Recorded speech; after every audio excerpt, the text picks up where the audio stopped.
हम यहाँ पर त्रिकोणमिति में बात करते हैं, जिस चीज को समझने में अधिकांश छात्रों को कन्फ्यूजन रहता है।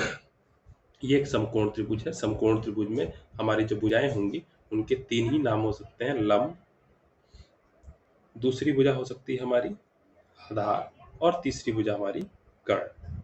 उसमें से कर्ण जो है इसकी पोजीशन हमेशा फिक्स होगी। ये कौन सी भुजा होगी? हमेशा 90 डिग्री के सामने की भुजा।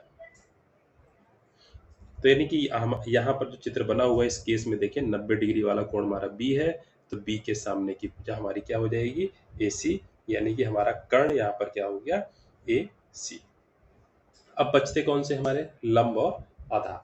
लंब और आधार हमारे कोण के हिसाब से निर्भर करेंगे, यानी कि कर्ण के अलावा जो दो भुजाएं बची वो दोनों भुजाएं लंब और आधार हो सकती हैं बारी बारी से।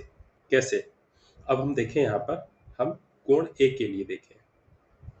कोण ए की अगर हम बात करें तो कोण ए के लिए क्या होगा? जिस कोण की बात करते हैं उस कोण के सामने की भुजा लंब होती है।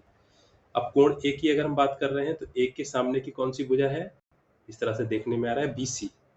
तो यानी कि कोण ए के लिए हम बात कर रहे हैं तो BC हमारी क्या हो जाएगी? लंब। तो जब BC लंब हो गई तो आधार हमारा क्या बचा फिर? कोण ए से लगी हुई भुजा। और कोण ए से दो भुजाएं लगी हुई थी, कौन कौन सी? AC और AB। AC तो लेकिन हमारी कर्ण थी, इसलिए आधार हमारा हो जाएगा AB। और इसी तरह से अगर हम कोण C के लिए बात करें, कोण C, तो कोण C के लिए क्या हो जाएगा?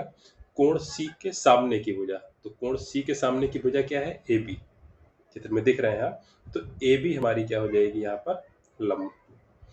AB हमारी लंब हो जाएगी और C से लगी हुई भुजा। तो कोण C से लगी हुई दो भुजाएं थी, AC और BC। AC हमारी कर्ण थी ही, इसलिए आधार क्या हो जाएगी? BC। आधार जो है हमारा BC हो जाएगा। तो ये ध्यान रखना है कि समकोण त्रिभुज में कर्ण निश्चित होता है, लंब और आधार कोण के हिसाब से बदलते हैं। जिस कोण की बात कर रहा है, जिस भी न्यून कोण की, उसके सामने की भुजा हमेशा लंब